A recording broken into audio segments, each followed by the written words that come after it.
Hello and welcome to Policy Beats with Osama and Zamani. Joining us today for the conversation on breaking the impasse in U.S. and Pakistan relations is Elizabeth Threlkeld. Elizabeth is a senior fellow and a director of South Asia program at the Stimson Center. Elizabeth, welcome to the show today. Thanks so much for having me, Osama. Okay, Elizabeth, before we start today's conversation, let me ask you, being in the position as a senior research fellow and also the director of South Asia program, what really got you interested in South Asia?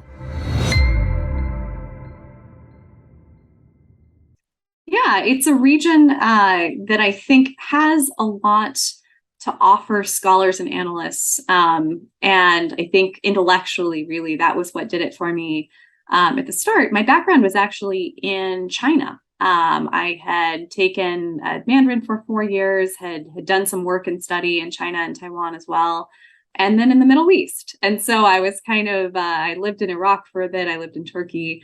And it was kind of a meeting in the middle, if you will, when I had the opportunity to first serve in South Asia when I was in the State Department as a U.S. diplomat. And so I was able to learn Pashto for a year and then had the opportunity to serve in Pakistan. And really at that point decided, it's a fascinating region and I wanted to dive deeper. I wanted to be more of a specialist than a generalist. And that's how I find myself here in DC working on South Asia for the Stimson Center. Oh, that's quite interesting. You spoke of Pashto. I feel a bit embarrassed for the fact that, I lived for quite a few years with friends from, who were actually Pashtun. So I feel a bit embarrassed by the fact, they would always, come over to me and ask me, Osama, you should learn Pashto. You should learn Pashto. Yeah. So maybe, your case certainly serves as a kind of a motivation, why I should be doing it now. I mean, Although of my course, teacher when is you very join, ashamed of me. My Pashto is a bit rusty these days, but it's an interesting learning experience and a fascinating language. And it was amazing what I found. Even though certainly in Pakistan it's quite easy to get around in English, but just having the ability to communicate in Pashto. I think people saw it as an investment that I'd been able to make, showing interest in language. And it's not just language, it's culture too. So much of it is wrapped up together. So yes, I would very much encourage you to hit the books and see if you can't make some progress on that Pashto. Yeah, I definitely should be, getting in touch with my neighbors also. Like, I could ask them, let's get started in terms of, Yep. teaching me the language itself, and I can be more than excited to do that, and to sort of expand this conversation since you've served in Pakistan. What are your memories of Pakistan, and how did you see Pakistan being someone who was a diplomat, and then at the same time, your interest as someone who's studying different regions? What is it that you found on the ground being different than what you see, sitting from far away? Yeah. One of the things that I enjoyed was having the opportunity to serve both in Islamabad and Peshawar. It was nice to see just kind of to get around the country a bit and to see that distinction. I also was in Karachi for a bit as well, and that certainly was eye-opening too, just to be in the mega metropolis that is Karachi. And I think it's perhaps that variety and the diversity that you can find within Pakistan that can be difficult to capture sitting here in DC, right? We tend to almost as kind of a crutch or just a shorthand say, what does Pakistan think about this? Well, Pakistan doesn't think. Pakistan is a country of 200 million people, and their diversity of views and cultures and perspectives, not to mention the food. And so I think having the opportunity to be there on the ground for a couple of years, even though, realistically, I only scratched the surface, very cognizant of that. And I'm eager to get back and hopefully not just for work, but to get to do some travel as well. But that is the sort of thing that I think, like I said, just can be difficult to capture, especially in the DC space and kind of this policy community when we're looking at the region as a whole. And so I really enjoyed having the opportunity to dive a little bit deeper, Yeah. and Hmm. make friends, all that good stuff, to just feel grounded in a place for a bit. As you probably know, one of the challenges of serving as the U.S. diplomat in Pakistan is typically you only spend about a year on the ground. I think increasingly, and even when I was there, it wasn't uncommon to get to spend 2 years. But I just found that really in my second year, even though I was still a beginner, I knew people, I knew so much more. I kind of understood the dynamics a little bit more. And so, Hmm. hopefully going forward, being able to have folks with more experience in that way. And that's very much what I was looking for when I ended up deciding to, specialize and focus full time on South Asia. Yeah. And so what are some of the things that you miss, from Pakistan? I mean, top of the list, right, is the food. You can't you Oh. can't not say the food. Unfortunately, we're spoiled in DC. You can at Mhm. least come close, but nothing beats being there. And I think as well, just getting out of the DC bubble for a bit. A little, like I was mentioning previously, right? Getting to travel around and go to the markets and Mhm. buy fresh fruit and veg, and just have that experience of not just studying a place, but actually being of it. And living there. I had some wonderful friends, and really just enjoyed kind of the rhythm of the place. Islamabad is a very sleepy city. Karachi is quite the opposite in many ways. Yeah. And Peshawar is kind of an interesting in between. And I quite miss those experiences, and just have so many happy memories. It's always a treat when, every so often my phone will just kind of serve up a new collage that it's made. And sometimes those are of my time in Pakistan, and they always bring a smile to my face. So did you go to Karachi, after spending some time in Islamabad, or was it Karachi first and then Islamabad? No, it was, The reason why I'm asking is like, how was your exposure to, despite I come from Sindh, but like, how was your exposure to Karachi being that big metropolis where you have a yeah. lot of chaos and it's full of a lot of energy also at the same time. Yeah, exactly. No, I think I did it the right way. So I had been in Islamabad for maybe 6 months or so, Okay. before I went down. And it was just for a quick visit. It wasn't anything too extensive. I was just down there for a couple of weeks, but I Hmm. had enough of kind of, Islamabad is a very comfortable place to live. It's very quiet in so many ways. Although, I know there are, I feel like Islamabad is starting to kind of wake up a little bit, Yeah. or at least it already was Hmm. when I was living there. But then getting to see Karachi and just feel that force coming at you, Hmm. it was a real treat. And then again to go back to Islamabad and have that balance. Um, I'm curious, where are you from originally? You said you're from Sindh. Are you from Karachi or elsewhere? Oh, so I'm actually somewhere closer to Hyderabad. It's Okay. a town called Matli. Exactly. I don't know if Mm-hmm. you've heard about it, but somewhere in District Badin. So yeah, that's Yeah. that's the part where I actually come from.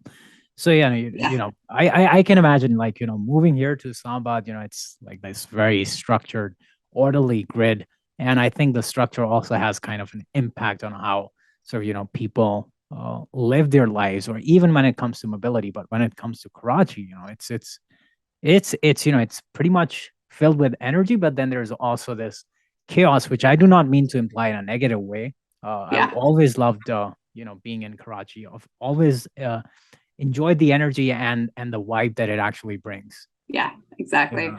I'm from a small town in the States originally, so I still get a little bit, the bright eyes big city thing is, or bright lights big city is something that I still feel. So there's, it's just energizing in that way, like you were saying. Oh yeah, it certainly is. It certainly is. Elizabeth, I want to sort of like step back and now take the conversation to the recent developments that we're seeing at the geopolitical level, and especially after the killing of Al Qaeda leader Ayman al Mhm. Zarbi in a U.S. drone strike. Uh, do you see that in the post U.S. withdrawal, there is some prospect of cooperation between Pakistan and the United States on on an issue, where Pakistan and United States have actually enjoyed over 2 decades of cooperation, especially, areas of counterterrorism. And, given the fact that United States has actually taken out such a high value target, despite the fact that, US actually withdrew last year from Afghanistan. How do you see a development like this providing more opportunity for a possible cooperation in the area of counterterrorism also?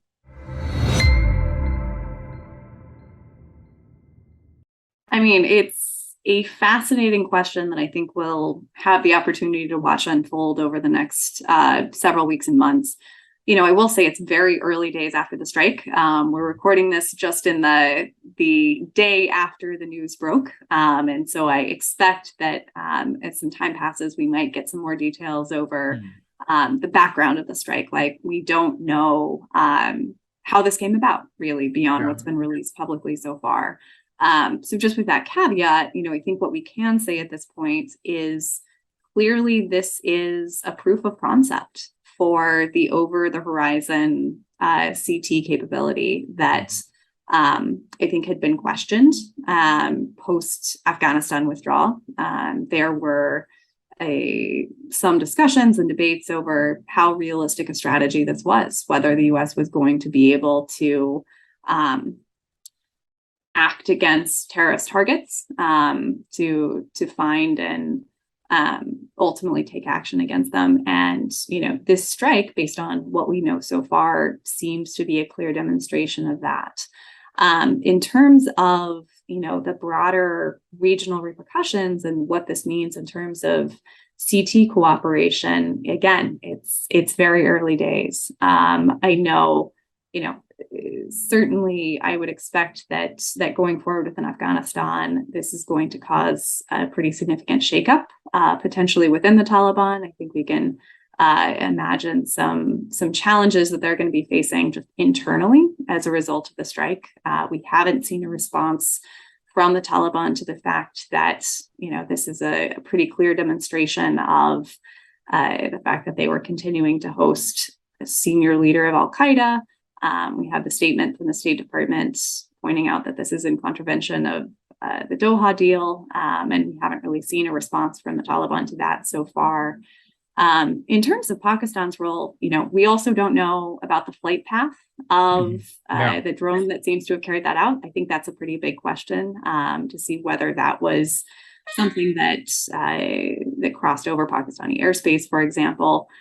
Which would suggest some, at least, coordination. So that's a question. I think if something like that were worked out, then that would suggest more of a possibility of future cooperation. I think one of the challenges, though, is ensuring that we have an overlap of interests and targets. So, one of the challenges for the US right now is there are a lot of competing security challenges that we're facing right now. Not least, we're expecting a high-level visit to Taiwan, and I think all eyes until about 5 p.m. Eastern time last night were on the Taiwan Strait and what might play out with China there. And so this is a reminder, certainly, that as the saying goes, perhaps the US can walk and chew gum at the same time. But it's also a recognition, I think that the timing is pretty striking, that, focus and attention in DC has shifted elsewhere. And so certainly there will be an interest in ensuring that no attacks in Afghanistan, originating in Afghanistan, can threaten, the interests of our allies and partners. But I think there is likely to just be simply less, perhaps appetite, perhaps attention, as opposed to over the past 20 years when we had, American troops on the ground in Afghanistan. Yeah. And so going forward, right, like, how do we ensure that if you imagine a Venn diagram, right, the overlapping circles of interests in terms of CT targets between the US and Pakistan, if that exists, and if we're able to quietly work on CT cooperation, as I said earlier, the strike really is a demonstration of the over-the-horizon capacity to find and take out CT targets in Afghanistan. Yeah, I certainly agree with you to the point that, at this point in time, there are certainly conflicting reports in terms of, how the logistics did work out. But at the same time, I think I find it quite interesting that you said that, there has to be some kind of an overlap between Pakistan and the United States. And on the other hand, you did mention that, given that Nancy Pelosi is having a visit in Asia, and especially, a possible visit to Taiwan, is certainly that is grabbing the attention of the media and also the policy circle. But there's quite an interesting reflection towards that end.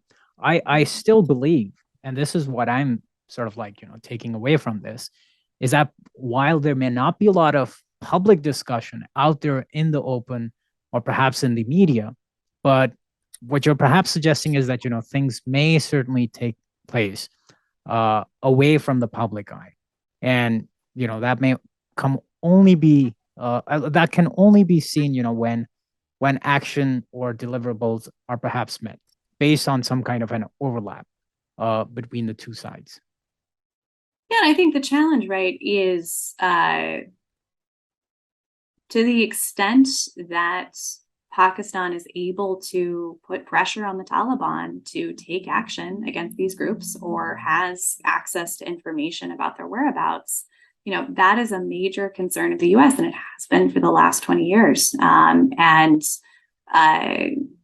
certainly it's been reported that there are close connections between, for example, Al-Qaeda and the Haqqani network. And that makes some of that cooperation potentially a little bit more difficult. So what I'm suggesting is, it's important to recognize that these groups, their continued presence in Afghanistan is a risk to broader regional security. And unfortunately, we're seeing this play out now, for example, with the TTP in Pakistan.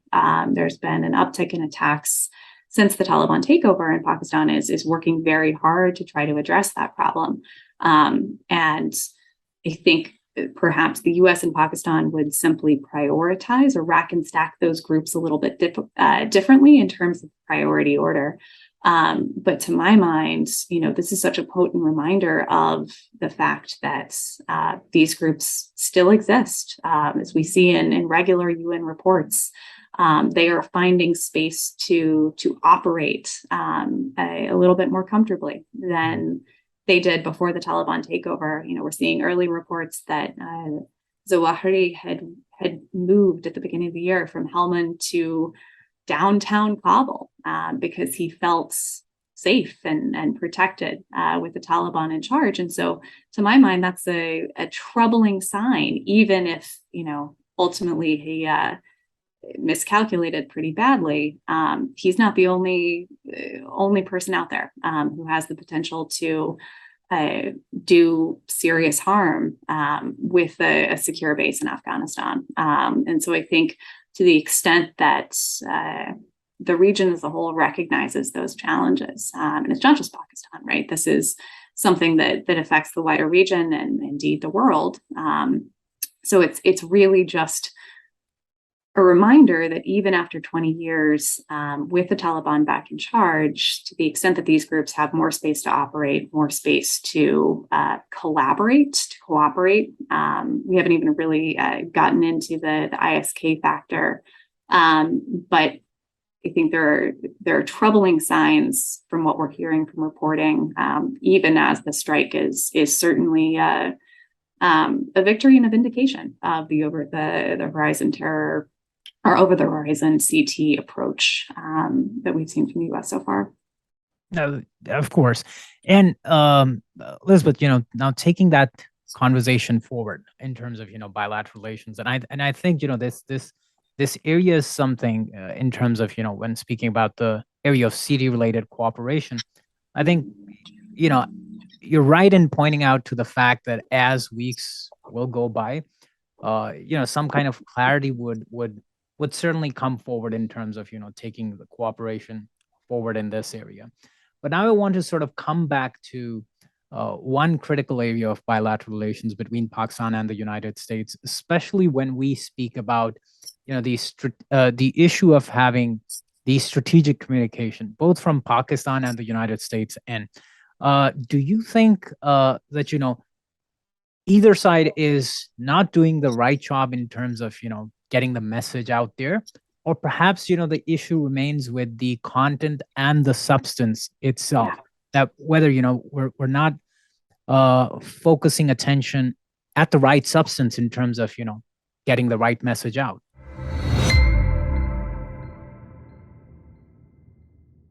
I tend to be a bit dismissive about diagnoses of challenges in the relationship that focus on narrative and message rather than on substance. I think there is something deeper there that needs to be addressed. And if it is, then in some ways the messaging will take care of itself.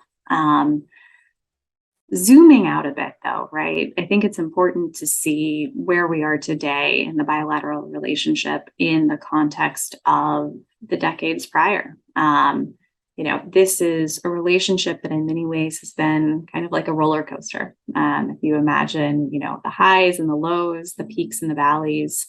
And to my mind, what we should really strive for is more of a more boring roller coaster, more of a train than a roller coaster, if you will, right? Where we don't go so high, we don't go so low, but kind of a more consistent leveling out. And when you're coming down from 20 years of intense cooperation necessitated by U.S. operations in Afghanistan, as fraught as that cooperation was in many ways, it's inevitably going to feel like a decline, right? And I think it was encapsulated in that infamous tweet from Trump about Pakistan and the zeroing out of much of the assistance. But by the same token, as we were chatting about before we started, you look at other dynamics in the relationship, for example, vaccine diplomacy, and the millions of doses of vaccines that the US has supplied to Pakistan is just one example of the fact that even in what feels like a downturn, there is still a deep and abiding interest in the relationship in Washington, and not just in the relationship state to state, but investments in the people, and in development, in trade and commerce, and kind of the full scope of the relationship. The challenge, though, really is, as we were referencing a bit earlier, there's a lot on policymakers' plates in Washington these days, and I think going forward, if you keep the roller coaster metaphor in mind, what I hope that we can achieve is kind of a more normal relationship in some ways, where it's not so security dependent, where there can be opportunities for a balancing out of the dynamics. You think about the interests of both sides, you think about what's kind of driven the relationship over time, and it really has been that security piece. And part of what creates the roller coaster is the lack of economic, really robust kind of trade, economic, and private sector ties more than anything. I think those would really help to balance out the relationship. The challenge being, Pakistan is in the midst of an economic crisis, and is coming back to the IMF and hopefully going to be able to negotiate a program. And so when you think about, particularly in the private sector, where it's bottom line decisions that are driving the investments of U.S. companies abroad, it's a pretty crowded and competitive field. And I think one of my concerns is, and quite frankly, you and your colleagues would be far better placed than me to answer, is, what are the regulatory steps, what needs to happen in the business environment and the political economy of Pakistan to enable it to tap into the potential that I think we all know is there latently, but just hasn't been able to fully emerge yet. Yeah. So if I can interrupt you, Elizabeth, so what you're trying to suggest is that, or don't you think there is perhaps some need to have a sustained dialogue, particularly with respect to, the fears and expectations of both sides? I think I personally think that, that there's been a lot of misunderstanding on both sides. And in some way to sort of address that is perhaps there's a need to have that kind of an interaction. And I think it wouldn't hurt both sides to have that kind of a sustained dialogue over what they expect from each other, and perhaps then come up with way forward in terms of taking that relationship forward from being a roller coaster ride to having a more stable journey on a train track.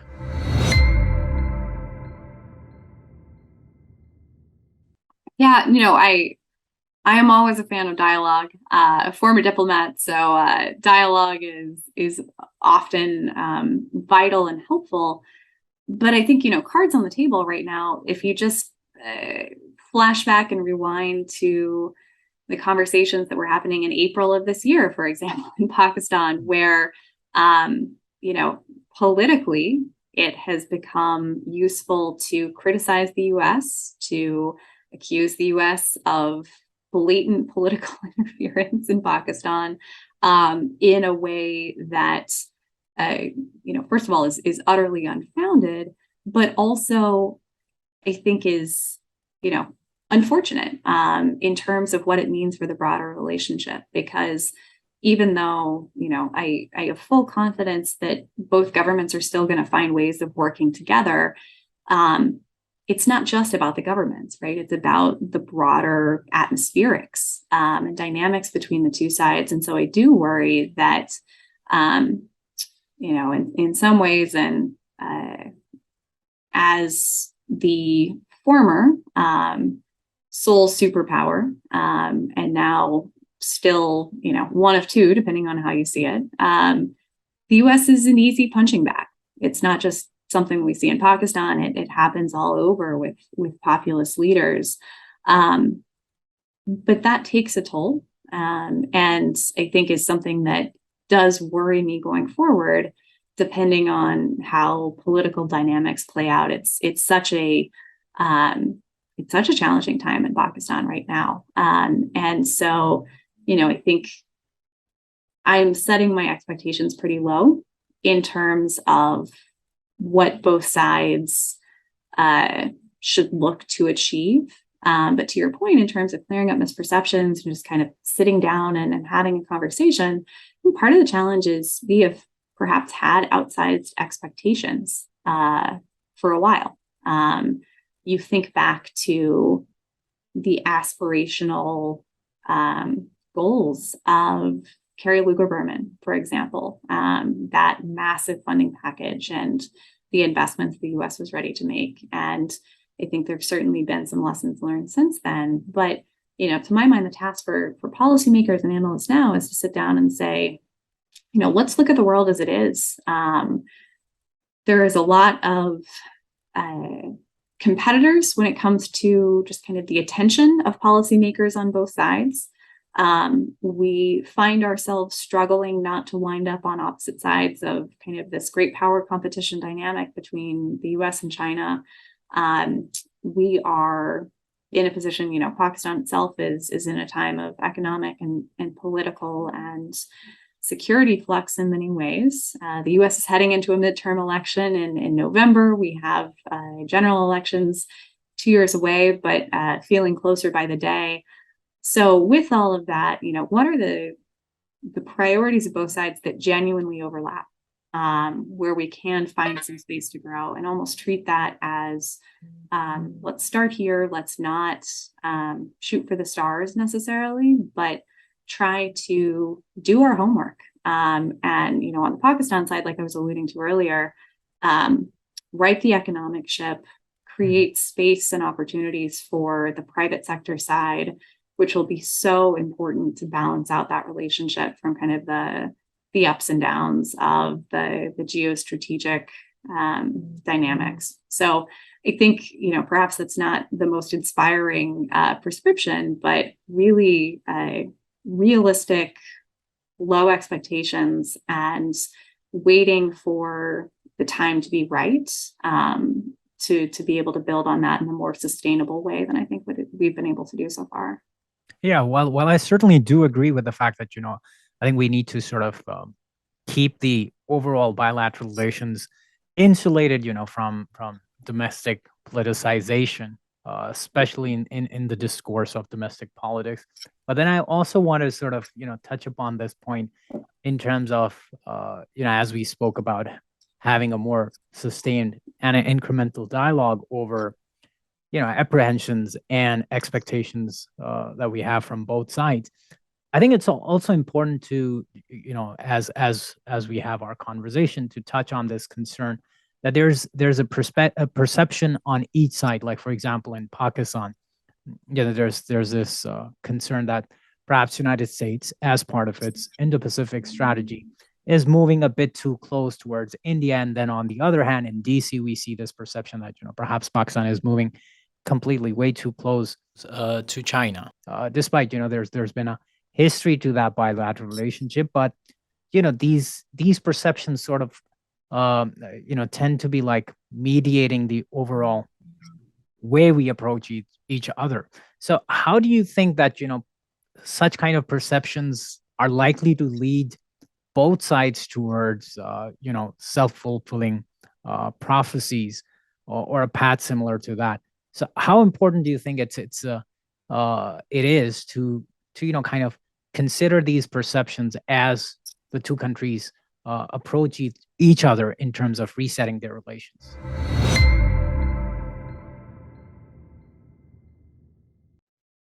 That is very much one of the dynamics that we are finding ourselves in these days. And I think it's important to acknowledge it. And, to my mind, there is not necessarily among DC analysts who focus specifically on these issues, I think there are understandings that the China-Pakistan relationship is perhaps not as smooth or close in some ways as it's perceived to be or made out to be. Certainly it is, we all know the, higher than the tallest mountains, deeper than the deepest oceans, all of that. And I think that messaging is heard in Washington, and that's kind of a perception that's grown. But, if you really dive deeper, there are causes for concern and signs that, particularly just in terms of requests for debt restructuring and challenges with payments, there's been some frustration on the side in Beijing, and equally some concerns in Pakistan as well. And so I think it's important to recognize the broader dynamics in which the region finds itself, but as you say, not allow them to become self-fulfilling prophecies. And similarly, in terms of the US-India relationship, I think what we saw with India's response to Russia's invasion of Ukraine in some ways was telling and a reminder that though I do foresee Washington and New Delhi growing closer in terms of an alignment of their strategic interests, that there are still going to be areas of disagreement. And with that, there becomes more of an opportunity for engagement outside of those blocks. I don't think that a block-like mentality is going to be helpful for the region, is going to be particularly stable. And with that too, I would suggest that it's important for policymakers in India to see that perhaps there's still some room for engagement with Pakistan, even despite the closeness between Islamabad and Beijing. Because where I get concerned, as someone who looks at conflict risks across the region and prospects for escalation, anytime you start to see kind of an inevitable two-front challenge that you're going to face, or a way of saying that, these two states are working so closely together that, of course, one will take advantage of opportunities that present. I think it should be acknowledged that in 2020, during the LAC crisis between China and India, at least based on press reporting, Pakistan didn't take advantage of that, and the ceasefire is held over the past year plus at this point. And so, to my mind, those are encouraging signs. And I think it is important to have that dialogue, bringing it back to the U.S.-Pakistan relationship, so that it doesn't become the self-fulfilling prophecy. It's going to be challenging, though. And I think in many ways, perhaps it's important to bear in mind that, South Asia is a region in which this competition is playing out. But in terms of kind of the predominant focus, really both of Washington and Beijing, as I see it, the focus is much more on kind of East Asia, right? The Pacific area, with Taiwan, with Japan, with South Korea, for example. And so to the extent that South Asia can avoid jumping into the blocks system as well, or seeing the world through that lens, I think it will perhaps be helpful going forward in avoiding that kind of camp mindset from taking over. Yeah. And Elizabeth, while in the last 2 decades, the cooperation between Pakistan and United States has been generally more security intensive, what do you think would take for both sides to, sort of take this cooperation more centered on other areas also, like, for example, science and technology, climate change, industrial and economic cooperation? So what in your opinion would take for both sides to sort of expand cooperation in these areas, as much as, both sides have had, pretty endured relationship in the area of security and defense? Yeah, I keep coming back to the private sector. And I think that is the key in so many ways, though I recognize that, there are challenges to unlocking that potential. But even back when I was in Pakistan, there was a lot of buzz about the startup scene, that was kind of going to be Pakistan's ticket going forward. I know there have been some challenges recently with at least one prominent startup. But to my mind, it really is that side of the relationship that needs to grow. And so you think about, how do you build that ecosystem? It's things like, generational investments in education, something that basic, ensuring that there can be, for example, the U.S. Fulbright program in Pakistan is maybe still the largest, if not one of the largest in the world. And so in many ways, that's the kind of thing that should be able to, over the long term, generate that sort of focus. And to my mind, the challenge really is diagnosing, why that hasn't happened. You can look at things like visas, for example, just ease of travel, ease of doing business. And if we operate in a world in which, ideally there will be government interest in this, but I don't think we can look to governments to lead the way. And watching to see how the private sector, in the way that we were talking about earlier, in terms of really just kind of the people-to-people ties through education, through exchanges, that's the sort of thing that I think has the potential to provide that ballast in the relationship. And so, we've just seen, for example, the dialogue that took place on health. I think that's a great example. There are so many prominent Pakistani American doctors, for example, in the diaspora. I think leveraging that community is really important and is an easy place to start in many ways. So more investments there. It can be science and technology. It can be health. I think climate too is high on my list. It's something we haven't talked about very much. And, I think going forward is unfortunately going to be moving higher on all of our priority lists. And the thing about climate is it is a space in which you can certainly, do research that directly addresses climate issues, but it's also a big enough umbrella that requires a broad enough approach that by focusing on climate, hopefully you'll also have kind of outputs that would feed into other areas of cooperation in the relationship. I almost think about it as, imagine kind of the US space program, right? Back in the 50s and 60s, there was so much research and development that was going on. We were developing so many new methods and technologies and materials that it spawned a remarkable number of kind of side projects and inventions and industries out of this. And so if we can think of climate as being that sort of having that sort of multiplier effect, right?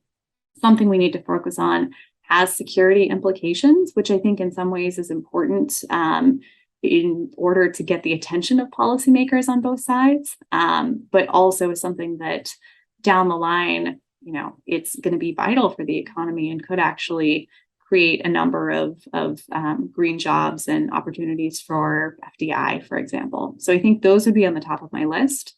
And if we can get that approach right, but also probably working not just bilaterally, but regionally as well, because all of the factors that I just mentioned aren't exclusive to Pakistan, right? Yeah. And so I don't think we talk enough about the potential for multilateral or minilateral, region-wide opportunities for cooperation. And I'm glad you mentioned that. I certainly have it in my lineup of questions, and I'll definitely be asking you on that.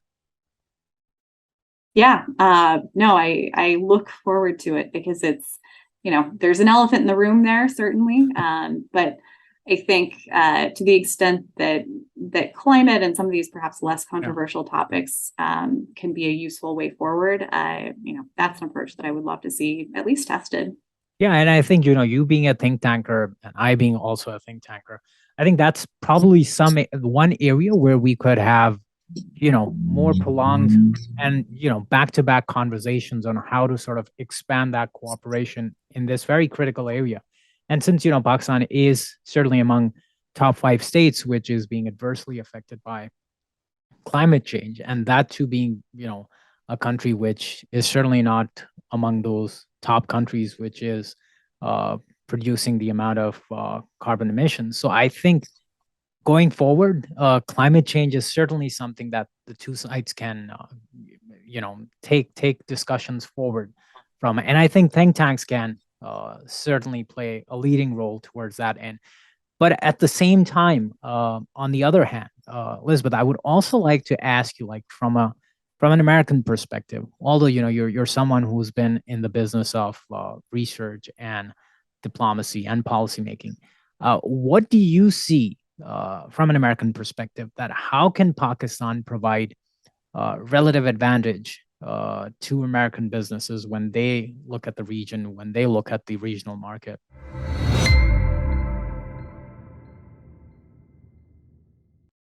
I wish I had a better answer to that question. Mm-hmm. It is one of those questions that I think has proved challenging for decades, to be honest. Because the thing about the market, right, is investors will seek opportunity. They will seek returns. And it's helped by, things like trade delegations and B2B ties and all of that. But the fundamentals have to be there. And, I think right now, given what we're seeing with Pakistan's economy, I don't work as much on the economic side, but I've had to focus on it more than I typically do, simply because it has profound political and security implications right now. And so if I'm an investor looking at where I'm going to put my money, the fact that Pakistan is approaching a potential balance payments crisis, has issues with currency stabilization, and all of these kind of macroeconomic challenges that it's facing, I think getting the economic house in order, making some of those tough reforms that I know for political reasons and, patronage reasons and everything else are challenging to do, that's kind of step number one, to be honest. And it's going to be difficult to, in a crowded field of contenders, we think about issues of supply chains, right? We all realized that we were perhaps over-dependent on China in particular as a result of the supply chain challenges that we've seen over the past couple of years. And so you're thinking about what are ways of building in redundancies. Is there space for Pakistan to play and to provide some alternate source of manufacturing, that sort of thing? You hear different things, different assessments in terms of the likelihood of that. I find myself always hopeful, but perhaps a bit skeptical that Pakistan will rise to the top of the list for foreign companies in particular who are looking to make investments in the region to shore up their supply chains. But I think it's something to strive for. I think it's a goal, and perhaps there will be learning along the way over the next, now and over the next several years, as we see countries in the region trying to start up new supply chains. So I hope, folks in Pakistan on the private sector side, on the government side, are watching closely in terms of what are the best practices for doing that. Where are we going to focus that will give us a comparative advantage, and making economic, well-researched, economic-driven decisions rather than kind of economics that are influenced by politics or other factors, which, are always a challenge, I realize. But I think that going forward, could be a useful test case to see how other states in the region, in Southeast Asia as well, are doing this, because it is a time of opportunity. There's a lot of demand for alternate sources of manufacturing in particular. And we haven't really even gotten to the services sector, but fundamentally, you need economic stability for those investments to seem appealing. And so I think that's what it comes back to in my mind. So, yeah, Elizabeth, I think I completely agree with you on those points. That I think it's important, to allow businesses to have more interaction with Pakistani businesses, and then at the same time, as you pointed out, that given the kind of complications that have emerged as a result of supply chain disruptions due to the policy of a very strict policy of having zero COVID cases in China, and that is certainly having some global impact. I think that certainly places Pakistan in that list of potential countries where businesses, especially from the United States, would want to diversify in terms of having businesses elsewhere, and that also brings Pakistan in the picture. Now, let me ask you, in terms of the way the bilateral relations have been taken forward by both sides, do you think there's really a need to revive and resuscitate the strategic dialogue that once was taking place between Pakistan and United States? If I recall correctly, it was taking place somewhere around in 2014. So how important is it to have a more structured framework between the two sides in terms of taking the relationship forward? And while I certainly do agree with you that you did say that it's important to enable individuals, businesses, and having that people-to-people interaction, but how important is it for the governments to provide that enabling structure for businesses and individuals to have that interaction?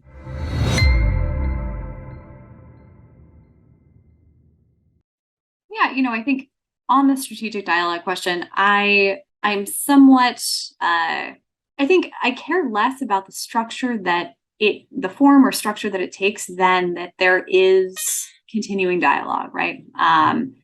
Dialogues that are formalized and structured and have a number of different working groups. They can almost cut two ways in some ways, where on the plus side of the ledger, it's a forcing function, right? You know that every year, every 6 months, how often it is, you will have a high level meeting and there will be expectations of deliverables and progress. And so it provides a bit of top cover bureaucratically, and it gives a clear indication of where the two sides want to be headed.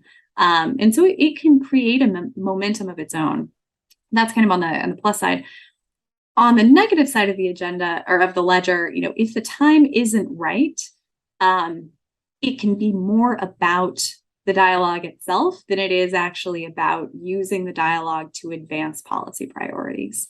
It can be about the optics in some ways, and having a joint statement and sitting down. And, maybe that is not the end of the world, if it's the best way of having engagement. But I think we also have to look to the political situation. And there are competing priorities on both sides. We've talked previously about kind of the anti-American rhetoric that we're seeing within Pakistan too. And so, I think going forward, I care much less about what form it takes than just knowing that, yes, at the working level, but also at the sufficiently high enough level within both governments to provide that top cover, that those connections are happening. So I don't think I have a firm opinion one way or another.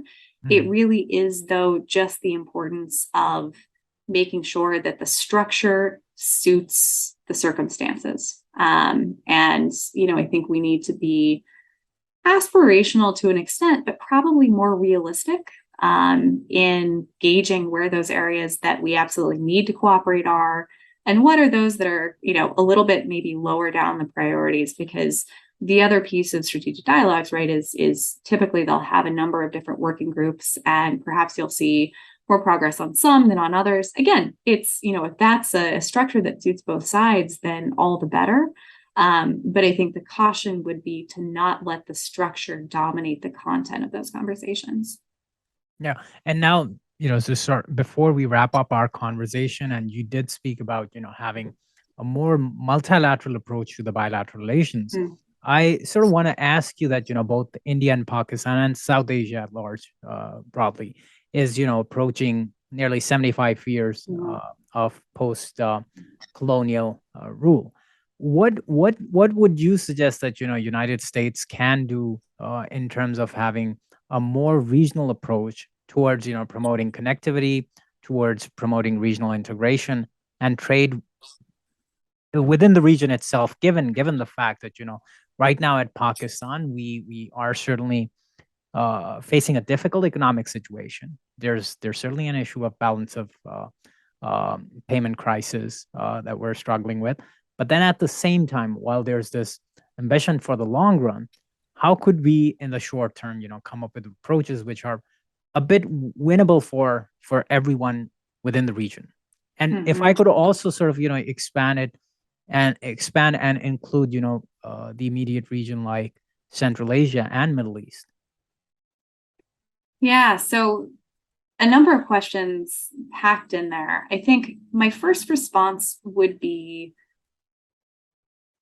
in some ways, I think the region really needs to take the lead on this, like in so much else, right? That this is, to my mind, there are those areas that we identified earlier, things that are transboundary by their nature. So climate, so health, science and technology. We didn't really get specifically into water issues, but I know that that's one that is top of mind in the region as well. And I think you'll always find in Washington, kind of willingness to convene to the extent that it's helpful, to support, to provide subject matter expertise. But by the same token, we've talked a lot about competing priorities and just the lack of bandwidth. But I think more than that, there can be a challenge of particularly with the region as it is today, with U.S.-China competition, bringing in the U.S. in something of a formalized role can also prove challenging, and can set off kind of political sensitivities in many ways. And so, I would be really curious to turn that question back to you and say, sitting in the region and seeing kind of politics as they are, both domestically and across the region as a whole, what is a realistic role for the U.S. to play that will be genuinely helpful, could help to spur a conversation or nudge it along in a way that might not happen otherwise, but that won't take up oxygen in the room by the same token? Because I think, to my mind, this is an issue that is fundamentally in the interest of, these are issues, right? The basket that we talked about that are fundamentally in the interest of the over 1 billion people in South Asia. And so I would love to see regional leadership. I know that is a tricky prescription, but, I think figuring out the right role for external third parties to play as conveners. Maybe it's not the US, maybe it's some other party, some other convener. But that feels to me like perhaps a more sustainable way forward right now. But I, kind of curious for your thoughts on that too. Yeah, I think before we conclude, I personally think having some kind of a hands-off approach coupled with having some kind of a communication channel with regional actors, including China, in terms of how to take that kind of how to take that progress forward in terms of regional integration, in terms of promoting trade, in terms of promoting connectivity, and then to sort of take those developments forward, or to take those initiatives forward is certainly something that can find traction. That this is something that I can say, in my personal opinion, not representing any institute or any entity, but this is in terms of my own assessment, as something that can be approached through this way. But again, I think, Elizabeth, we would certainly like to prolong this discussion. And before I wrap up this conversation, whenever next you're visiting Pakistan, I think it would be a great idea to have you in person. And before we wrap up this discussion, I would like to ask you for any final thoughts. Also for the fact that Pakistan and United States would also be marking, if I am correct in that end, that the two sides would be marking 75 years of their bilateral relations.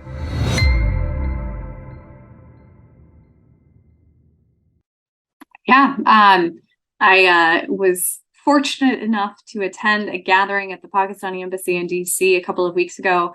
Oh, wow, that's marking wonderful. the 75th anniversary, but also they were wise enough to pair it with a mango festival, so showing off the best fruits of Pakistan. So very much enjoyed that, and it was a great celebration.